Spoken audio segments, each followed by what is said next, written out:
আলহামদুলিল্লাহি রাব্বিল আলামিন ওয়াসসালাতু ওয়াসসালামু আলা সাইয়্যিদিল মুরসালিন আম্মা বা'দু ফাআউযু বিল্লাহি মিনাশ শাইতানির রাজিম বিসমিল্লাহির রহমানির রহিম। পুরি আসসালাতু ওয়াসসালামু আলাইকা ইয়া রাসূলুল্লাহ ওয়া আলা আলিকা ওয়া আসহাবিকা ইয়া নূর আল্লাহ। প্রিয় ইসলাম ভাইরা, তা আমরা যখনই আল্লাহ রসুল সাল্লাল্লাহু আলাইহি সাল্লামের উপরে দরুদ শরীফ পাঠ করব, বেশি বেশি দরুদ শরীফ পাঠে ব্যস্ত থাকবো। তো ইনশাআল্লাহ জজাল আমরা আল্লাহ রসুল সাল্লাল্লাহু আলাইহি সাল্লামের অসংখ্য হাদিসে মুবারকার মধ্যে এটাও রয়েছে তাফসিরে রুহুল বয়ান।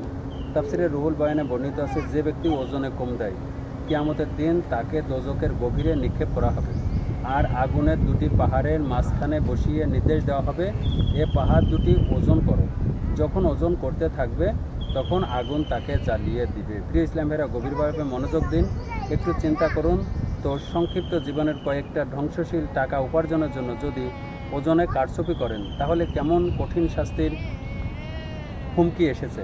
আজ সামান্যতম গরম সহ্য হচ্ছে না, আর জাহান্নামের আগুনের পাহাড়ের উত্তাপ কিভাবে সহ্য হবে। আল্লাহ তাআলার ওয়াস্তে নিজের অবস্থার প্রতি দয়া করে সম্পদের লোভ থেকে দূরে সরে পড়ুন, অন্যথায় অবৈধ মাল উভয় জাহানের শাস্তির মাধ্যম হিসেবে গণ্য হবে।